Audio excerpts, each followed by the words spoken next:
Salut tout le monde et bienvenue pour cette nouvelle vidéo. Alors Shogun no Katana, c'est un jeu que j'attendais vraiment beaucoup. Et je vous avoue que j'ai pas pu résister à faire une partie. Voilà, j'ai pas pu résister à faire une partie. Alors donc dans cette vidéo, on va voir ensemble en quoi consistent ces fameuses boîtes d'extension. Donc j'ai déjà ouvert la boîte, je vais juste l'ouvrir avec vous pour regarder un petit peu ce qu'il y a dedans et vous expliquer 2-3 trucs, mais j'ai pas pu m'empêcher en fait de faire une partie avec un pote hier soir, donc on l'a ouvert.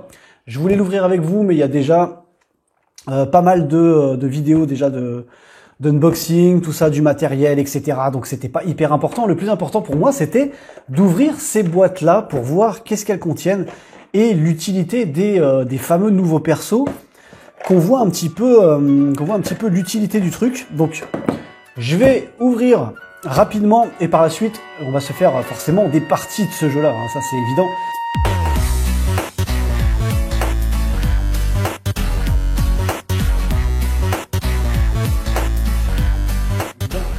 Je vais ouvrir avec vous donc le jeu de base. Alors dans le jeu de base, on va faire ça très rapide. Donc on a le plateau de jeu qui est vachement grand, hein, mais bon, si vous avez vu d'autres vidéos, je pense que vous avez déjà vu un petit peu à quoi ça ressemble. C'est vraiment classe, c'est vraiment joli, c'est ergonomique.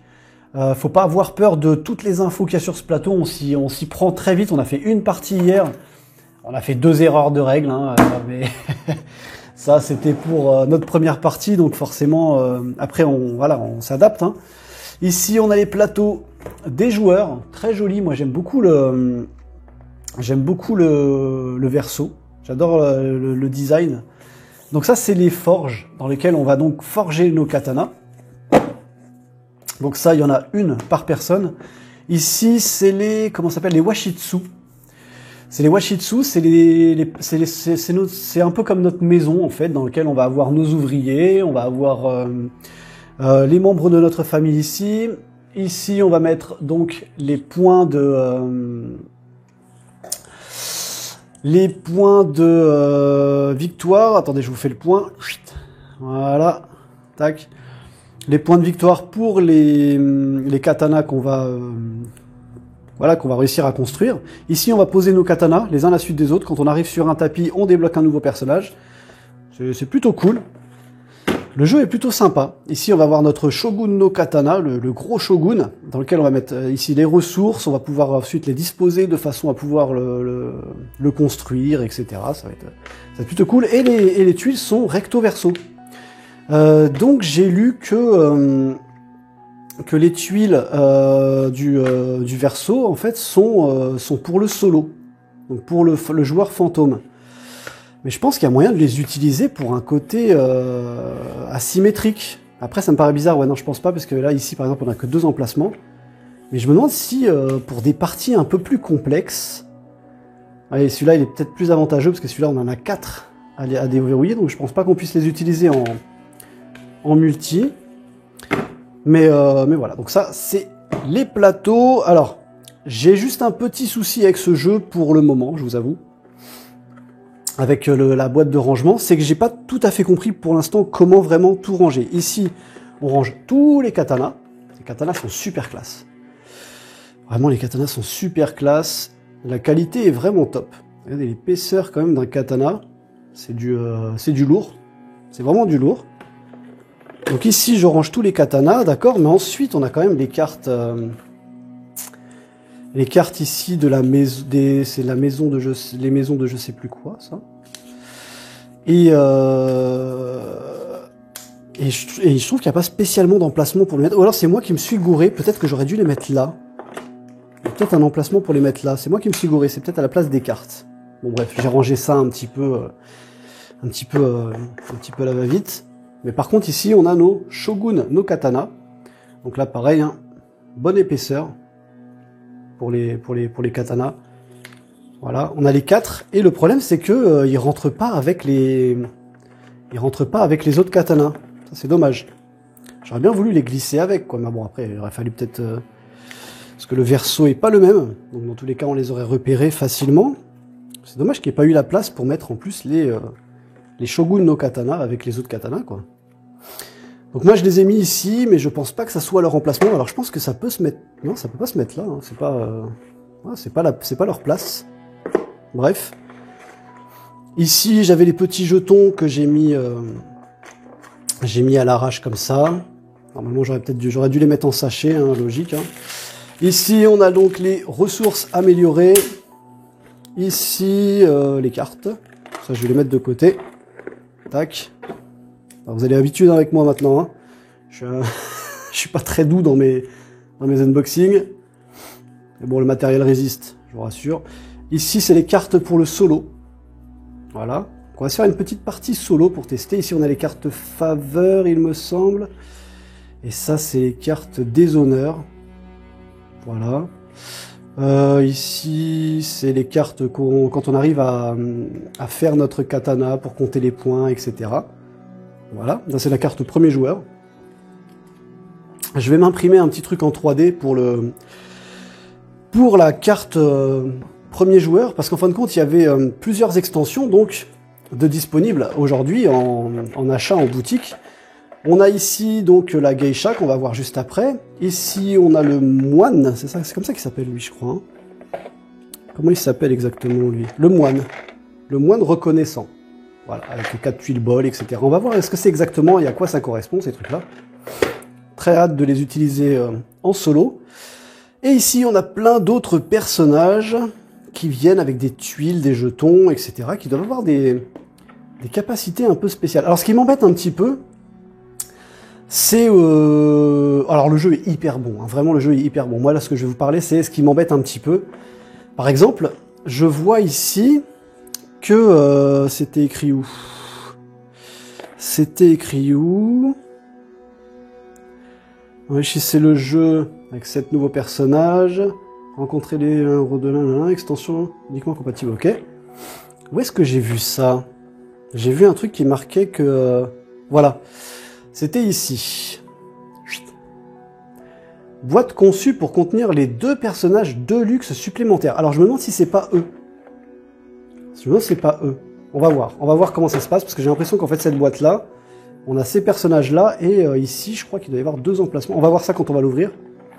J'espère que c'est pas pour 2 emplacements de Kickstarter, et que ça c'est bien pour ces 2 emplacements de geisha et de moine.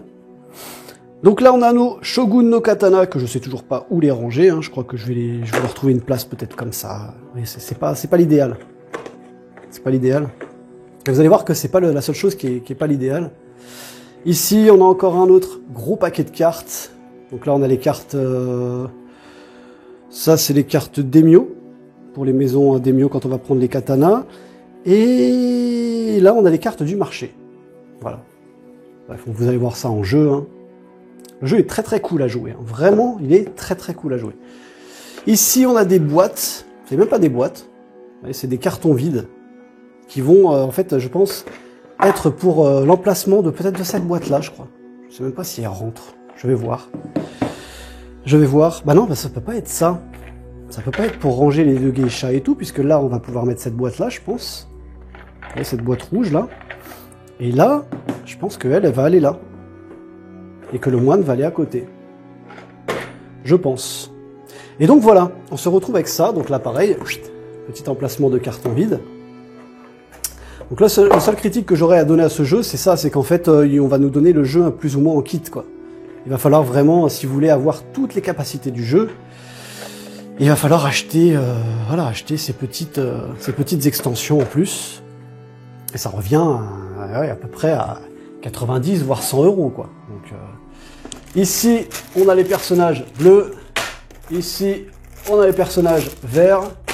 Ici, on a les personnages jaunes. Ici, on a les personnages rouges. Donc là, en fait, on a l'emplacement pour mettre les personnages. D'accord. Ici, j'ai dû quand même un petit peu tasser pour pouvoir ranger le reste. Ici, on a les ressources standards. Ici, il y a les pièces. Donc ça, c'est les pièces de 5. C'est les grosses pièces. Et là, on a les pièces de 1. Et comment on appelle ça? Les sashimi, je sais plus. Donc ça, c'est les drapeaux des maisons. Voilà. Donc au final, on se retrouve avec ça. On sort son jeu. on installe son plateau, on joue. Une fois que la partie est faite, moi, alors vous me direz si jamais vous avez réussi à ranger autrement, je sais pas comment je me suis organisé, mais j'ai trouvé que là, déjà, les emplacements étaient pas vraiment tip-top. Ici, pour moi, je mets les shoguns no katana ici. Bon. Ici, on a les tuiles des familles, donc des maisons, et j'ai pas trouvé d'emplacement pour les mettre. Alors je crois que ça, ah bah voilà, ça peut rentrer là. Je suis pas fan. Je pense pas que ça rentre là. Ça c'est du plastique. Voilà, plastique. Donc du coup, je les ai mis là.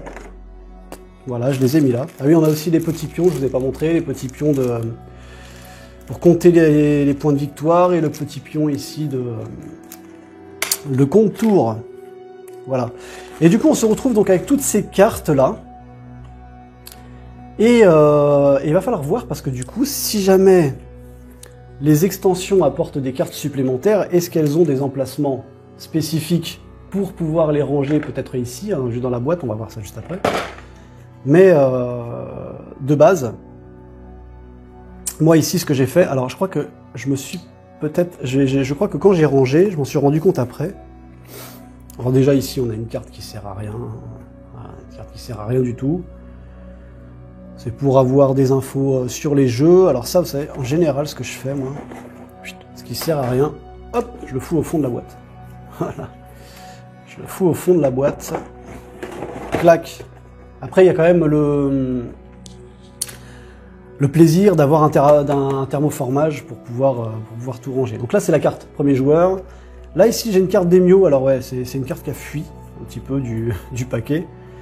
Là, c'est bon. Là, c'est bon, c'est toutes les mêmes cartes, etc. Donc, je me suis fait un petit paquet de cartes comme ça. Hop, ça rentre bien là. Voilà. Je crois que tout ça... J'arrivais à le faire rentrer ici. Ouais, ça rentre ici, parfait. Ah bah écoutez, je vais faire ça comme ça, je vais voir si la boîte ferme bien. Voilà, je mets ça ici. Je mets ça ici.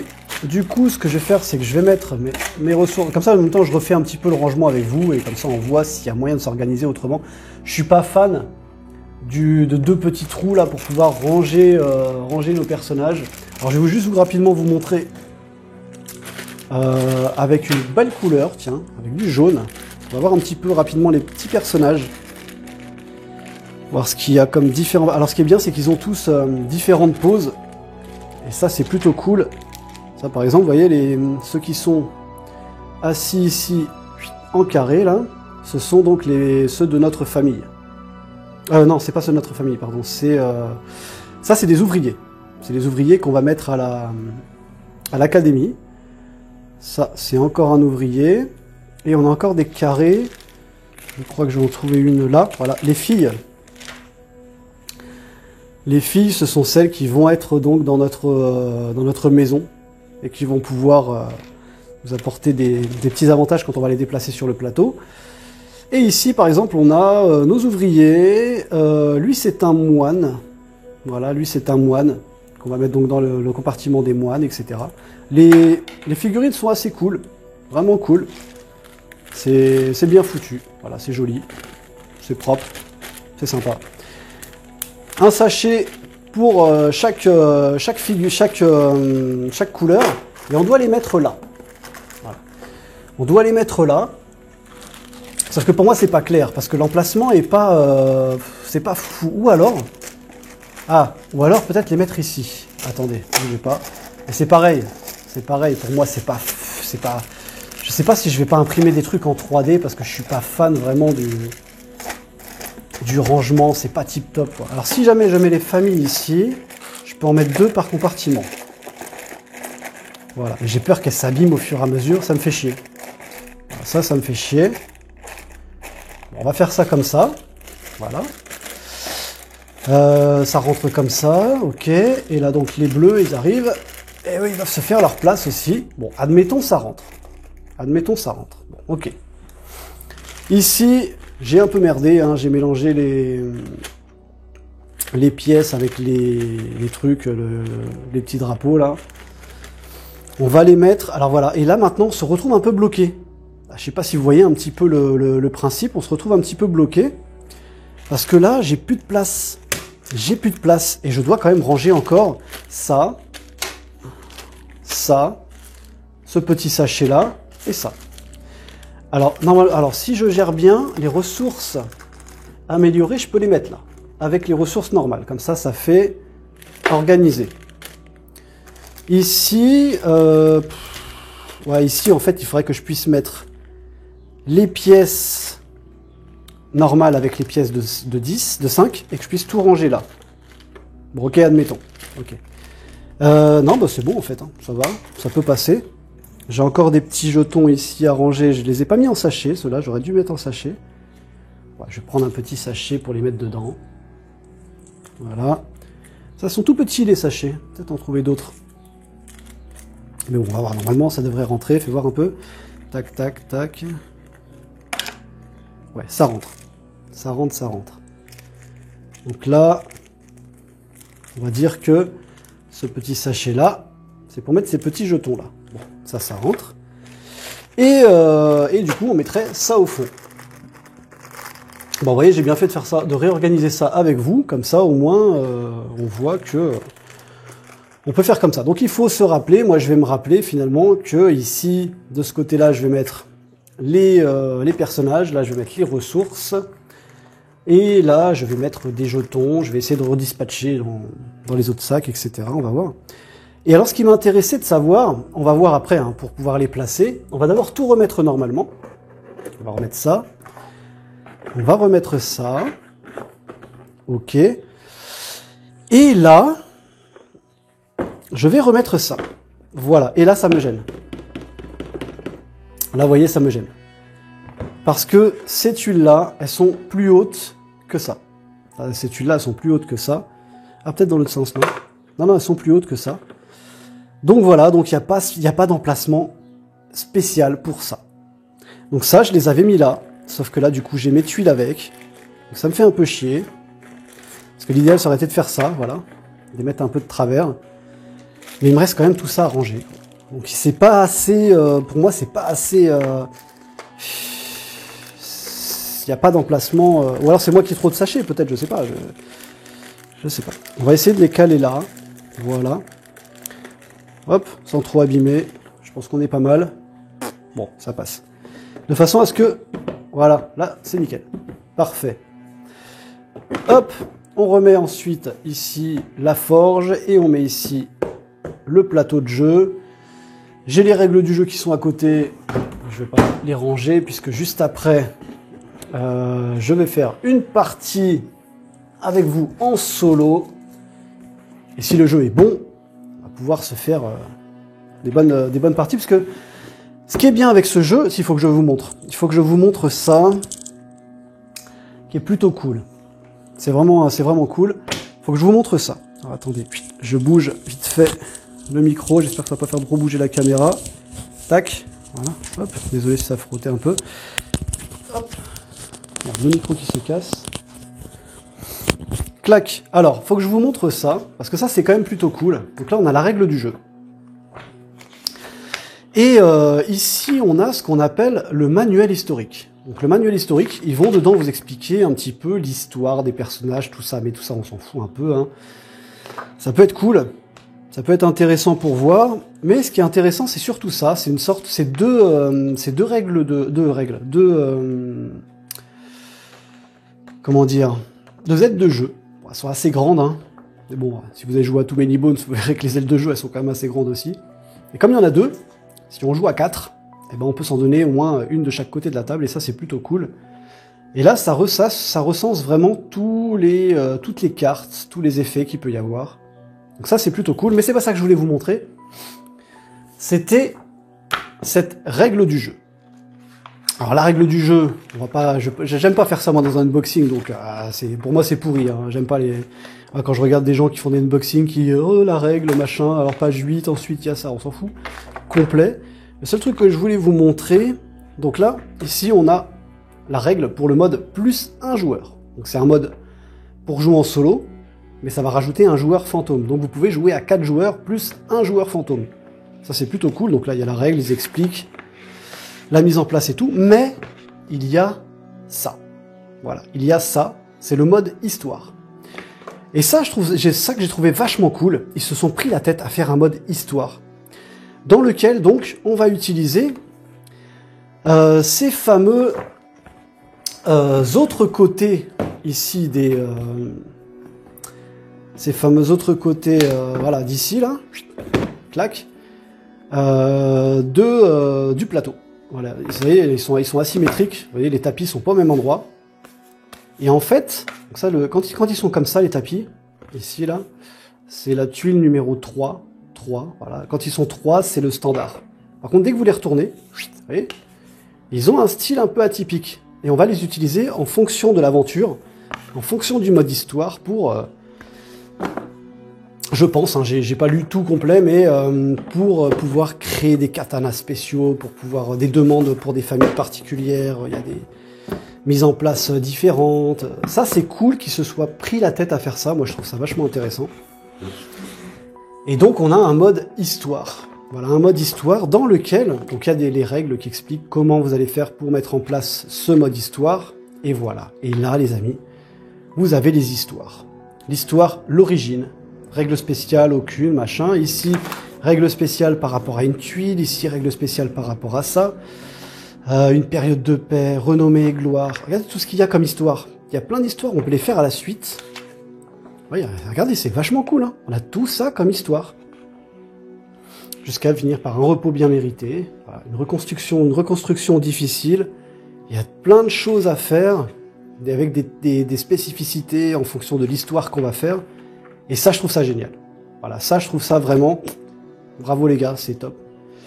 Et à l'arrière du livret de règles, on a, en complément donc de cette aide de jeu, on a ici une aide de jeu globale qui résume les actions, qui résume les effets rapidos, comme quand on livre un sabre, qu'est-ce que ça fait, les scores pour le sabre, et voilà. Moi, ce que j'aurais juste aimé, c'est après ça doit être compliqué à faire, parce que là, ils ont dû prendre quand même pas mal de toute la place, c'est de faire un petit résumé, tac tac tac, pour la fin de partie.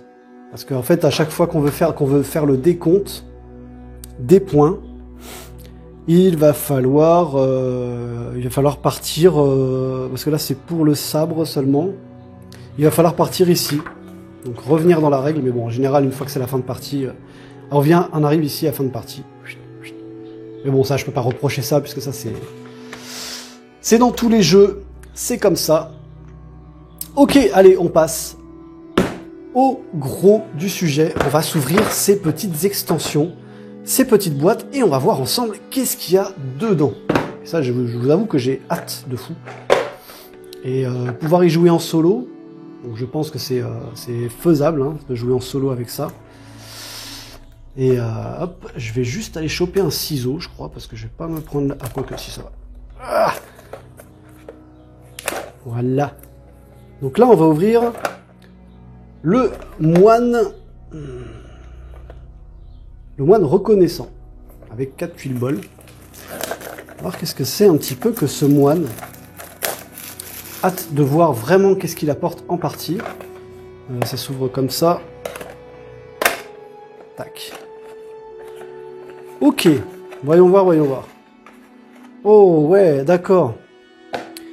D'accord, donc en fait, il y a bien, on va regarder juste après, mais il y a bien ce petit thermoformage pour pouvoir le mettre dedans. Voilà. Oh, cool. Cool, donc ça c'est une grosse tuile. Putain, elle est balèze la tuile. Hein. Une belle tuile. Ici, qui explique donc le moine. Une pièce pour ça égale ça. Alors j'espère qu'ils expliquent quand même comment on l'utilise. Donc là on a le moine. C'est le moine... comment il appelle déjà? J'oublie son nom. Le moine hérité ou je sais plus quoi. Le moine reconnaissant. Il est reconnaissant, le moine. Et ça vient avec des petits... oh, c'est joli, il y a de différentes couleurs. Un rouge, un vert. C'est un par personnage, c'est comment que ça se passe, ça? Et comment on sait comment il fonctionne, ce truc? Comment on sait... Alors, ça se trouve, c'est expliqué dans la règle. On va voir un peu. Manuel historique, il y est ou pas? Utilisation des moines. Dans les faits, il est habituel. Non. Non, ça c'est juste l'explication des... Et dans la règle du jeu... Je me dis pas que dans la règle du jeu, quand même, ils ont expliqué les moines spéciaux, parce que sinon... Ça voudrait dire que... Ah, ils expliquent pas comment ils fonctionnent, en fait. Hein. Ils expliquent pas comment ils fonctionnent. Je regarde hein, quelquefois que dans la règle du jeu, ils aient parlé de ces moines-là en particulier. Parce que ça, j'ai vu ça dans la règle, par exemple, de... ça, c'est des trucs que je trouve pas cool hein, à faire. Hein, c'est que...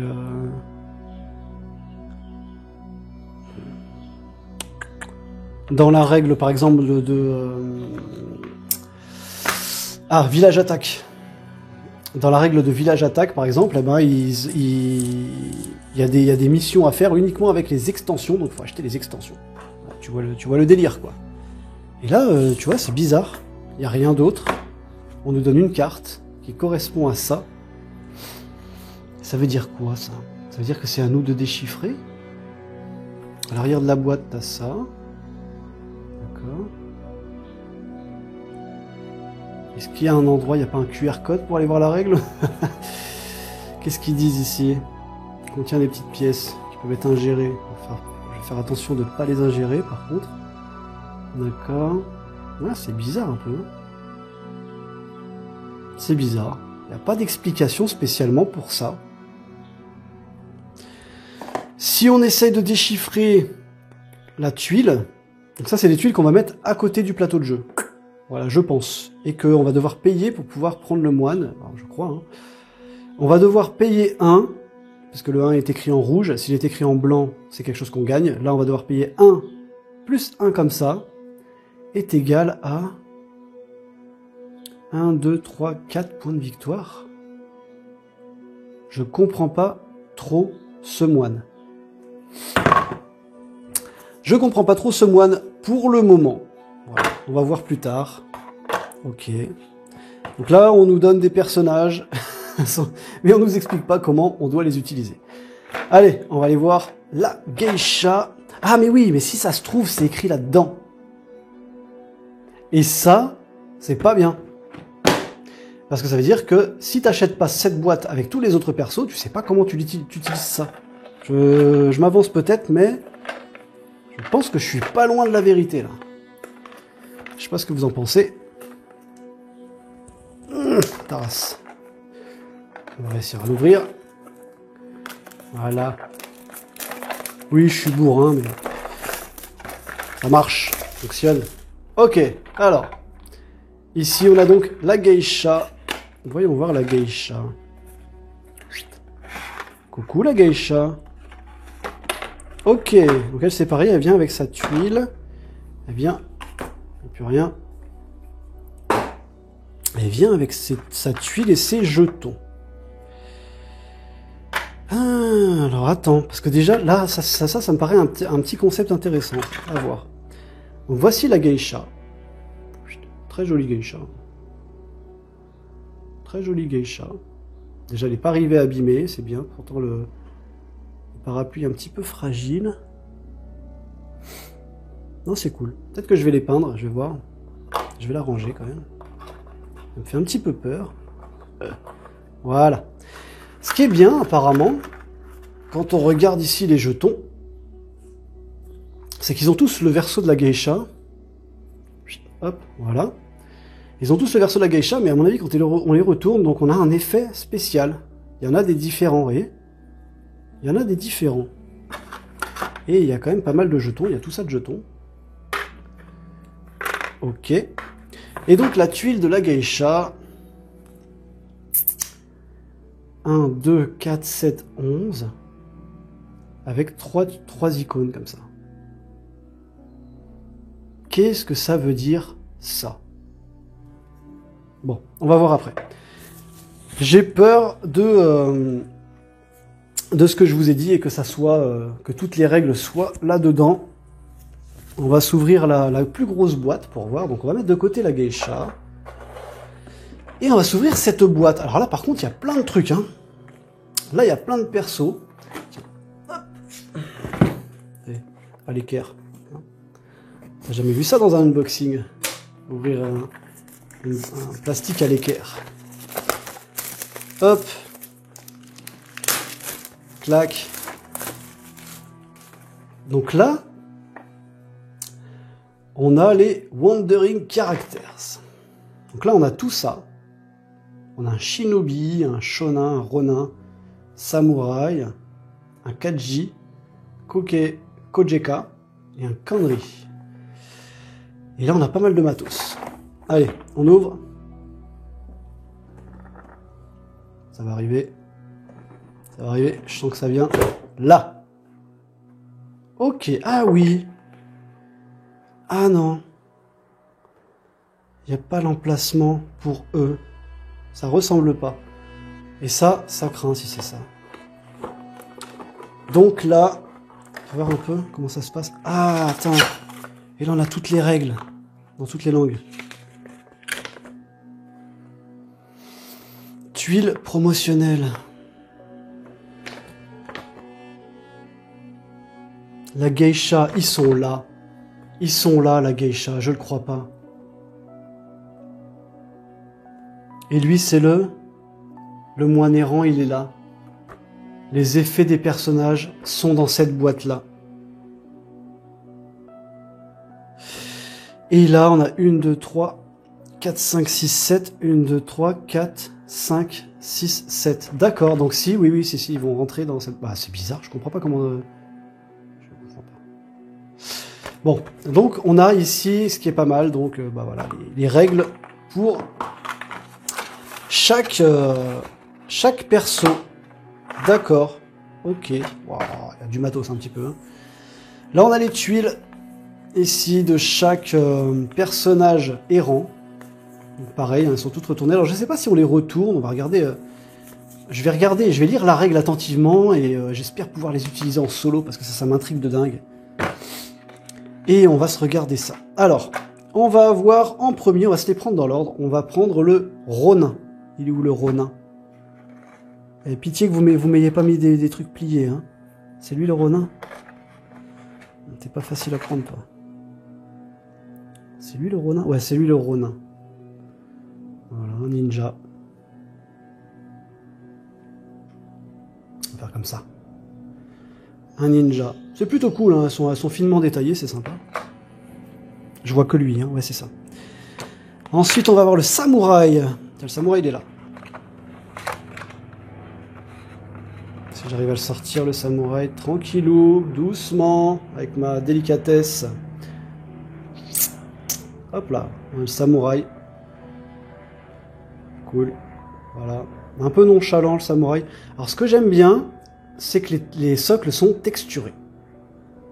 Et ils n'étaient pas obligés. Et franchement, les socles texturés, pour des petites figurines comme ça, c'est plutôt cool. Ensuite, on a le shinobi. Ah, le shinobi est là. Ouais, il est joli, le shinobi. Il est sympa, le shinobi. On voit un peu sa tête. Ouais. Il est plutôt cool, le shinobi. Pas mal de détails. Ah, ici, avec des feuilles et tout, là. Ça peint, ça doit être super classe. Hein. Super. Qu'est-ce qu'il tient dans la main? Un masque? Ouais, un masque. Le masque de The Mask. D'accord. Classe. Classe. Cool. Le shinobi. Ensuite, on a le shonin. Un petit vieux, là, qui porte ses... il est là. Hop. Oh là là. Ah ouais, d'accord. Il a un gros sac à dos. Je le voyais pas comme ça au profond. Et en fait, quand on le voit comme ça, regardez le gros sac à dos qu'il a. C'est même plus un sac à dos, c'est une caisse. Remplie de plein de choses. Des... un peu, ouais, des légumes, des machins, des vêtements. C'est cool. Alors, il paraît, c'est plein hein, derrière, c'est lourd. Hein. Alors, il tient bien debout. Il tient très bien debout, quoi. Je regardais quelquefois qu'il basculait en arrière. Non, que dalle. Il est cool, toujours le Le socle texturé. Non, je trouve que c'est sympa. Un bel effort. Franchement, un bel effort de ça. La Kojeka. Kojeka, c'est laquelle? C'est celle-là, je crois. Ouais, c'est celle-là. Elle est à l'envers, elle me tourne le dos. Là, par contre, pour les choper, c'est un peu une galère. Hein. Un petit peu une galère, mais il faut y aller tranquille et ça passe. Donc la Kojeka. On va voir un petit peu. Ouais, cool. Alors, j'ai pas l'impression que les visages soient très très détaillés. Bon, quoique, ça va. Ça passe. On voit un petit peu le sourire et les yeux. Un petit coup de... Je pense que ça se peint rapide au lavis, ça. Enfin, à la speed paint. Un petit coup de speed paint. Sympa. Tac. On a le Kaji. Il est où le Kaji? Il est là. Oh, alors lui, il a un truc très fragile. Ah, attends, qu'est-ce que c'est que ça? Ouh, attends, ah, ouf. Ouh, c'est pas beau, ça. Ouh, c'est pas très beau, je vais vous montrer. Il est censé tenir une épée. Hein, il est pas mal. Sauf que l'épée, elle est ratée. Moi, je vous le dis clairement. L'épée, elle est ratée. Regardez. Ça fait une sorte de pointe. La fin de l'épée, elle a foiré, quoi. La fin de l'épée, elle a foiré. Ouais, ça fait pas très top. Mais bon, tant pis. Ça fait... Parce que j'ai cru qu'il tenait un bâton avec un pic au bout, pour vous dire. On dirait vraiment qu'il tient un bâton avec un pic. Et en fait, ici, j'ai l'impression que ça a foiré un peu. Faut pas trop que je le bouge parce que ça a merdé. Il y a eu une erreur d'impression, en fait, pour la fin de l'épée. Bon. Ok. Et enfin, on a le Kanri. Alors, tu vois, ils ont chacun eu des spécificités. Ça peut être cool, hein. Ça peut être cool. Alors, Kanri, il est là. Il me tourne le dos aussi depuis le début. Hop là, voir si je peux le choper par le chapeau. Yes. Là, un petit peu la tête qu'il a. Ouh, il est... Hop là. Il est bien lourd, lui. Il est cool. Il a une tête un peu... Ouais, il a une tête noble. C'est bien foutu. C'est bien foutu, c'est pas mal. C'est franchement pas mal. Toujours avec ces petits socles texturés, c'est franchement cool. Alors, voilà, maintenant qu'on a vérifié tout ça, ici on a plein de jetons. Voilà, on a plein de jetons, ça doit correspondre à chaque personnage. Non, on a les jetons qui correspondent uniquement à ce personnage-là qui est elle. Ouais, c'est ça, c'est elle, c'est Kojeka. Donc on a les petits jetons pour la Kojeka. D'accord. Donc on va tous les retourner, je pense, et puis ça, on va voir à quoi ça sert. Et ici on a des cartes. Tiens, ça paraît bizarre un petit peu les cartes coupées comme ça. Qu'est-ce que c'est que ce délire? Qu'est-ce que c'est que ce délire? Avec ces cartes-là. Oh là là! Oh là là, le délire! Oh là là! C'est des cartes pour un des personnages. Qui doit sûrement t'autoriser à faire quelque chose dans la forge. Ah ouais, le délire! Ça, c'est bien foutu. C'est joli. Ils ont même reproduit la forge en miniature, quoi. Ils se sont fait chier à... Bon, en même temps, ils ont dû juste prendre le fichier, le coller et colorier, mais je trouve ça cool. Je trouve ça cool. On va regarder très rapidement, parce que moi ça m'intrigue quand même. Ce feuillet, alors on a plusieurs feuillets, hein, c'est dans toutes les langues ça. Ouais, dans toutes les langues, on a allemand, russe, espagnol, tchécoslovaque et bien entendu iranien et canadien. Alors, ici, l'étude promotionnelle, qu'est-ce que c'est que ça? Étude promotionnelle, je les ai pas, ça. Au cours de la mise en place de la partie, mélangez les 4 tuiles et placez-les aléatoirement dans les dernières cases, celles les plus à droite de chacune des rangées de l'académie. J'en ai aucune. J'ai pas l'étude promotionnelle. Ah, c'est les tuiles qu'on doit avoir. Ah, c'est des tuiles que... Ah, fait chier. Ça, c'est des tuiles qu'on doit avoir dans l'édition Kickstarter. Voilà, bien joué, génial. Tu me fais de la pub pour Kickstarter, c'est génial. Parce que là, je vous rassure, il n'y a plus rien dans la boîte. Il n'y a plus rien dans la boîte. Mais dans tous les cas, ici, on n'a que ça. Que les personnages et ça. Ça c'est pour ça. Le katana de métal. Ah voilà, d'accord. Donc ça c'est vraiment bonjour, bienvenue. Vous avez pas pris Kickstarter? Eh ben c'est pas grave. On t'emmerde. Ok, génial. Alors mise en place.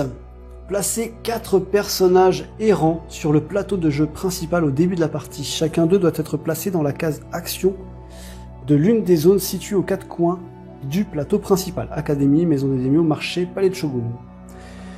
Pour ce faire, mélanger les tuiles personnages errants et révéler l'une d'elles associée à chaque zone. Ah oui d'accord, donc chaque partie ça va être différent. Ouais, cool. Le personnage placé dans les maisons des daimyo doit être positionné sur la tuile sabre avec le plus petit chiffre. D'accord? Dans le coin inférieur. Les personnages placés dans les 3 autres zones doivent être positionnés dans la case la plus à gauche de chacune de ces zones. Ok, donc ça va nous bloquer une zone. Gardez les tuiles personnages errants près du plateau de jeu pour vous souvenir des effets des personnages. Okay. Règle générale pour les personnages errants, lorsque vous placez un ouvrier ou un moine dans une case contenant un personnage errant, ah oui d'accord, donc on peut en fait se placer avec eux. Déplacez le personnage dans une autre case libre du plateau ou sur une tuile. Ah ouais, ils vont se balader sur le truc, c'est génial. Puis appliquez immédiatement son effet, qui ne contient pas de personnage, d'accord. Puis appliquez son effet, immédiatement son effet avant d'entreprendre l'action que vous avez choisie. Cela signifie que vous ne pouvez pas utiliser les pièces que vous fera gagner cette action pour payer le personnage. Ah oui, parce qu'il y a des personnages qu'il faut payer. D'accord. Si un personnage nécessite que vous payiez un coup, mais que vous ne pouvez pas ou ne voulez pas le faire, vous devez quand même le déplacer, mais sans bénéficier de son effet. Ah oui, donc en fait on le fait fuir. À chaque fois qu'on vient sur une case où il y a déjà un personnage errant, c'est plutôt cool. Choisissez avec précaution où le placer, car vous pourriez avantager le prochain joueur, et celui-ci pourrait utiliser le personnage errant de la même manière. S'il y a plus d'un personnage errant dans la même zone, choisissez simplement celui activé en plaçant votre ouvrier ou votre moine dans la case personnage choisi. Note, vous n'êtes pas obligé de choisir une case comportant un personnage. D'accord, cool. S'il y a une ou plusieurs cases vides dans la même zone, vous pouvez y placer votre ouvrier ou votre moine. Le personnage errant reste là où il se trouve, sans être activé.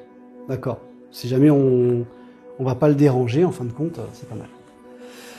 Ah voilà, ça m'intéresse. Joueur fantôme. Le joueur fantôme n'active jamais de personnage errant et considère les cases ayant des personnages errants comme occupées.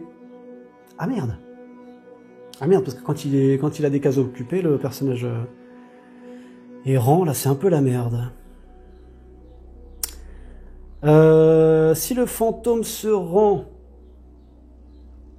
dans la zone maison des daimyo, il ignore les sabres ayant un personnage errant dessus au moment de déterminer lequel choisir. Ok. Si le fantôme se rend vers une autre zone, il place toujours son ouvrier dans une case vide si disponible. S'il n'y a pas de case vide ou de sable disponible dans une zone, celle-ci est considérée comme occupée. Cela signifie que le fantôme marquera des points supplémentaires s'il s'y rend. Pensez-y quand vous décidez de déplacer un personnage errant. Ah oui, il faut éviter de tout débloquer. Alors on va regarder rapidement, très rapidement, les personnages, voir ce qu'ils font, parce que là ça m'intrigue un petit peu. Et comme je vais faire une partie juste après... Alors ici on a le moine errant, là, qui s'appelle le Unsuyo, moine errant. Alors il vient avec 4 tuiles bols. Ça on les a vues, hein. C'est ces tuiles-là. Voilà. C'est des bols. Jolie petite illusion d'optique, sympa. Peut-être en faire en 3D. Donnez-en une à chaque joueur au début de la partie. Lorsque vous le rencontrez, vous pouvez décider de lui offrir une pièce. Voilà, donc on lui offre une pièce dans son bol, d'accord. Lorsque vous le rencontrez, vous pouvez décider de lui offrir une pièce en plaçant celle-ci sur la tuile bol de votre zone, où elle restera jusqu'à la fin de la partie. À la fin de chaque tour, marquez autant de points que la quantité de pièces dans votre bol. D'accord. Je regardais parce que là il précisait justement que ce personnage-là, il vient dans une autre extension, celui-là aussi. Ok. Ah oui, donc en fait on met des pièces dans son bol et ça nous fait des points de victoire. Une pièce, 2 pièces, 3 pièces, 4 pièces. On va être plus, je crois. Lorsque vous le rencontrez, vous pouvez décider de lui offrir une pièce en plaçant celle-ci sur la tuile bol de votre zone. À la fin de chaque tour, marquez autant de points que la quantité de pièces dans votre bol. Ok, cool. Alors la geisha, comment elle fonctionne la geisha? Alors la geisha, elle a plein de petits jetons, on a vu. Hein. plein de petits jetons avec différents symboles devant, mais derrière, c'est les mêmes versos. La geisha vient avec 15 jetons. 3 par type, répartis en 5 types. Ok. Mélangez les jetons et placez-en 3 aléatoirement sur sa tuile, face visible. Laissez les autres dans une pile à proximité, face cachée. Lorsque vous la rencontrez, prenez l'un des 3 jetons de votre choix sur sa tuile. Chaque jeton représente l'un des arts qu'elle maîtrise. À la fin de la partie, marquez les points affichés sur sa tuile pour chaque série de jetons différents. D'accord, ouais, c'est génial. Ah, et à chaque fois on remplace. On les place ici. Et il faut réussir à faire des familles avec. Ah, c'est un petit truc en plus, sympatoche. Quand on la rencontre, c'est cool. On va se regarder le Keiji. Il est où le Keiji? Il est là. Le Keiji, maître forgeron, vient avec 12 cartes. Alors c'est lui qui vient avec ses cartes. D'accord. Ah d'accord, regardez, c'est cool. Ici, il y a l'emplacement des cartes. C'est bidon, c'est marrant, mais j'aime bien. C'est con, mais je trouve ça bien. Voilà. Eh, c'est trop fort, et du coup, on prendra des cartes comme ça. Hein, on lui soulève sa jupe à chaque fois, c'est génial. Alors, il vient donc avec des cartes ici qui représentent donc la forge. Ok? Bon, je vous explique pas les règles du jeu, hein, mais il y a d'autres vidéos qui expliquent les règles, et dans tous les cas, vous allez faire une partie avec moi dans une prochaine vidéo, donc dans tous les cas, vous allez voir comment ça fonctionne. Très bon jeu, je rappelle, qui n'arrête pas. Très bon jeu, vraiment, j'ai kiffé. Ma partie d'hier soir, je l'ai kiffé. Bon, on a merdé sur 2-3 trucs, mais j'ai kiffé. Le Keiji, maître forgeron, vient avec ses 12 cartes. Mélangez-les, placez-les sur sa tuile, face cachée, donc on l'a vu, hein. Lorsque vous le rencontrez, prenez une de ces cartes et placez-la dans votre zone de jeu, face visible. Chaque carte indique des cases spécifiques de votre forge et peut être jouée lorsque vous effectuez l'action déplacement de sabre, pour déplacer un sabre se trouvant dans l'une de ces cases. Ah ouais. La carte peut être jouée avant ou après le mouvement d'un sabre qui a été activé au cours de cette action. Vous pouvez l'utiliser pour déplacer un sabre ayant déjà été déplacé ou un nouveau. Il est possible de jouer plusieurs cartes Keiji au cours de la même action, mais chacune est défaussée après son utilisation. Eh ben c'est tout à fait sympatoche. Ça, c'est tout à fait sympatoche parce qu'on s'est rendu compte hier soir qu'on était limité quand même au niveau du déplacement de la forge. Donc ça, c'est plutôt cool. Et les autres, ça va aller plutôt vite. Ça va aller plutôt vite, les autres. On va parler ici du Kanri. Le Kanri, le voilà. Alors le Kanri, lorsque vous rencontrez le Kanri, agent du Shogun, vous pouvez décider de dépenser une pièce pour recevoir l'avantage de n'importe quelle salle du palais, sans vous préoccuper d'avoir l'un des membres de votre famille à cet endroit. D'accord, c'est simple mais c'est efficace. Voilà, vous avez compris? On paye une pièce et on peut utiliser n'importe quelle pièce, n'importe quelle salle. Bon, pour ceux qui connaissent la règle du jeu, hein. Pour les autres, ça doit rien vouloir dire. Note, l'effet de la salle choisie doit être complètement appliqué avant d'effectuer votre action. D'accord. Ainsi, si vous rencontrez le Kanri au marché, vous ne pouvez pas utiliser son effet pour sélectionner la salle passive liée au marché parce que vous n'avez pas encore acheté la ressource requise. D'accord. Ok. Bon, très bien. Ok, on passe à la suite. On va passer à le. Alors c'est une fille. C'est une fille ou c'est un mec ça? C'est une fille. Hein, c'est une fille, mais on l'appelle le Kojeka. Le Kojeka, artiste, vient avec 15 jetons, 5 par type, répartis en 3 types. Donc on l'a vu, c'est les petits jetons qui sont ici, donc pareil. Hein. Ah oui, donc c'est pareil. Ici, on va devoir en poser sur sa tuile. Je trouve ça génial. Je trouve ça génial et c'est un apport, je pense, un peu essentiel au jeu. Vient avec 15 jetons, 5 par type répartis en 3 types. Mélangez les jetons et placez-en un face visible. Ah, un seul, d'accord. Sur sa tuile. Laissez les autres dans une pile à proximité face cachée quand vous le rencontrez. Prenez le jeton sur la tuile. Vous pouvez l'utiliser immédiatement ou le conserver pour l'utiliser ultérieurement comme suit. D'accord. Donc si on a ce jeton-là, défaussez le jeton et avancez d'un artisan de votre choix. Défaussez le jeton et décorez une ressource de votre choix sur un sabre de votre forge en suivant les règles normales. Vous recevez des pièces comme habituellement, d'accord, par rapport à l'académie. Conservez le jeton jusqu'à la fin de la partie. À chaque fois que vous accomplissez l'action académie, vous obtenez un point supplémentaire. Si vous possédez plus d'un de ces jetons, vous recevez une pièce pour chacun d'eux. J'ai pas compris celui-là. Conservez le jeton jusqu'à la fin de la partie. À chaque fois que vous accomplissez l'action académie, d'accord, vous obtenez un point supplémentaire. Ah ouais, d'accord, ok. Donc on obtient tout de suite un point supplémentaire. Si vous possédez plus d'un de ces jetons, vous recevez une pièce pour chacun d'eux. Ah d'accord. Donc si jamais on a 2 jetons, par contre on reçoit une pièce pour... si on a, à condition qu'on en ait plus d'une. Pourquoi ils ont marqué plus 1? Alors, ils auraient peut-être dû mettre... Ah. Ouais. Bon, j'ai pas trop compris ce jeton-là.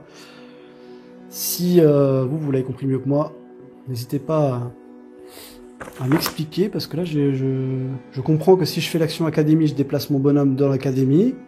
Je gagne un point supplémentaire.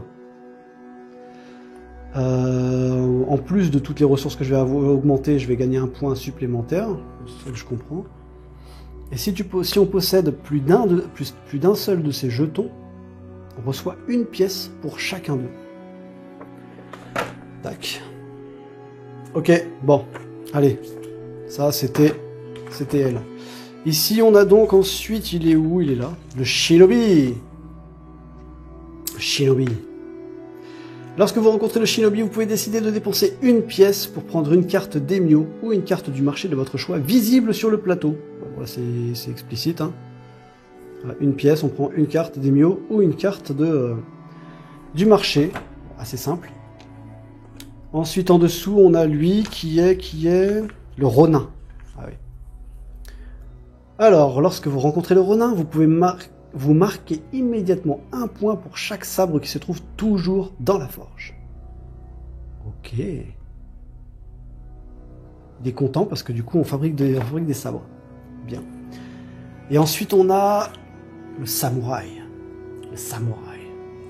Lorsque vous rencontrez le samouraï, vous marquez immédiatement autant de points que la valeur puissance du sabre le plus puissant toujours dans votre forge. Ah, d'accord, donc là c'est cool. Par rapport au fameux marteau, d'accord? Et le dernier, qui est donc ici le shonin. Lorsque vous rencontrez le shonin, le marchand, vous pouvez immédiatement acheter une ressource de votre choix et la payer une pièce de moins.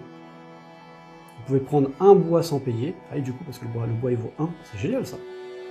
Ou vendre une ressource de votre choix et obtenir une pièce de plus. Ah ça, c'est cool! C'est génial ça. Ah, il est un petit peu... Oui d'accord, lui il passe, il vend des trucs, il rachète des trucs, il est plutôt cool. Eh ben écoutez, je trouve que ça ajoute énormément de trucs sympathiques. Alors là c'est sympa, ça c'est une pub. Hein. Si on n'a pas l'édition Kickstarter, ça c'est une pub. Parce que bon, ils disent que tout ça c'est compris normalement dans le pack Kickstarter, mais c'est pas... Alors, je constate que tout ceci rentre bel et bien. Voilà. Je constate que tout ceci rentre bel et bien. Et que... Ah, bah alors du coup, c'est plutôt sympathique parce que du coup, je crois que... Voir un peu. Tout ça, on n'en a pas besoin. Ça rentre là. Logiquement, ces 4 trucs-là, si c'est bien foutu, ça rentre là. Ouais, ça déborde pas. Et on prend... Ah merde, par contre, il y a les cartes. Ah, et les cartes, on va pouvoir les foutre dans la boîte de base. Alors, attendez, on va se faire l'organisation en même temps, hein, comme ça vous comprenez un petit peu comment ça fonctionne aussi. Hop, je mets ça de côté. Je lève ça. On va enlever ça. Tac. On enlève ça. Donc si je comprends bien, ça va à la place de ce carton-là. Oh, c'est beau. J'aime beaucoup. Alors j'aime beaucoup, j'adore. Ça fait, c'est con, mais je kiffe. Voilà, ça rentre là, en fin de compte.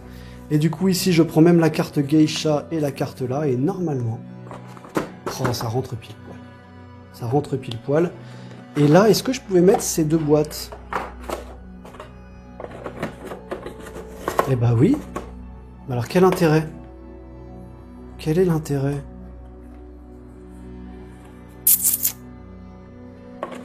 Du coup, je vais peut-être pouvoir m'organiser autrement, par exemple pour libérer des petites cases. Et puis ces cartes-là, je peux les mettre là. Allez, voilà. Hein. Du coup, je sais pas comment servent ces boîtes-là. Bon, ça me libère ce truc-là. Mais je crois que je vais plutôt laisser ce carton-là. Ça, je vais les remettre dans les boîtes d'origine, puisque les boîtes, je vais pas les jeter. J'ai bien gardé les boîtes. Hein. D'ailleurs, vous remarquerez que j'ai l'impression que c'est le même moule.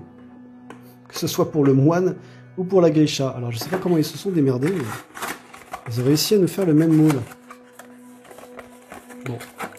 Voilà les amis, bon j'espère que ça vous aura intéressé un petit peu de voir ce petit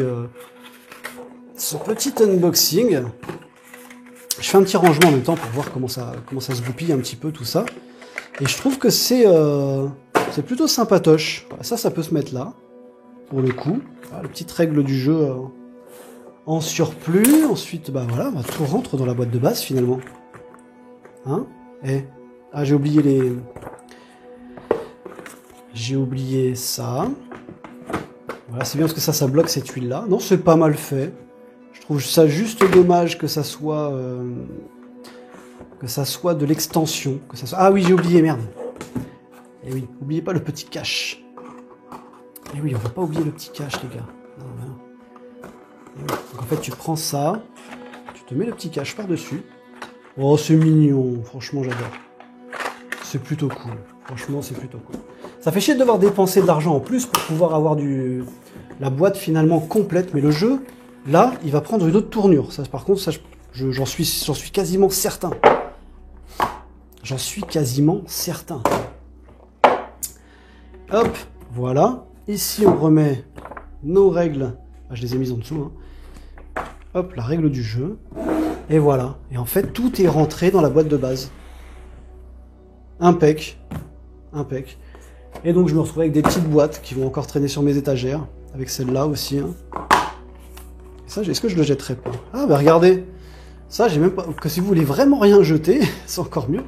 Chut, moi je fous ça là-dedans. Et bah regardez, parfait ça. Clac. Et voilà. Ah, ils te mettent un détail, regardez. Cette boîte-là rentre là-dedans.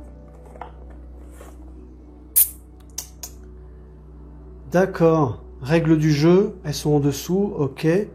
Tac. Et ici, si tu regardes, il te montre, eh ben voilà, ça rentre dans la boîte de base. Est-ce que ça te dit la même chose là-dedans?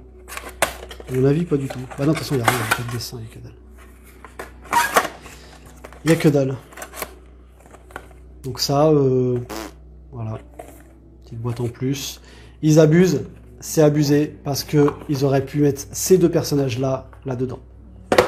Hein, on va être d'accord là-dessus, je pense. C'est un petit coup marketing. Mais malheureusement, quand on a testé le jeu et qu'on kiffe, on va faire le petit geste. Et donc voilà, bah, tout rentre dans cette boîte, dans la boîte de base. Tout dans... Ah, j'ai fait le truc que tout le monde adore. Et ça, je vais en stresser plus d'un. Hey. Vous savez quoi? Juste pour vous emmerder, je vais le laisser comme ça. Voilà les amis, bon, j'espère que ce petit unboxing et cette petite présentation des extensions de Shogun no Katana vous a plu. Par la suite, donc, je vais faire donc une partie et on va se tester le mode solo. Si s'il est bon et s'il vous plaît, dites-le moi si ça vous intéresse quand vous le direz dans la future vidéo, mais dites-moi surtout si on se fait les futures aventures. On va voir ce que ça donne. Ça peut être vachement intéressant. Voilà, bon, je pense que cette vidéo a été assez longue, je suis désolé. Je vais essayer de la chapitrer, je pense que voilà, ça serait le plus cool. Et je vous dis à très vite pour une partie de Shogun no Katana avec tout ce matos là et on va se battre contre contre le fantôme en solo. Voilà, des bisous. Ciao, ciao.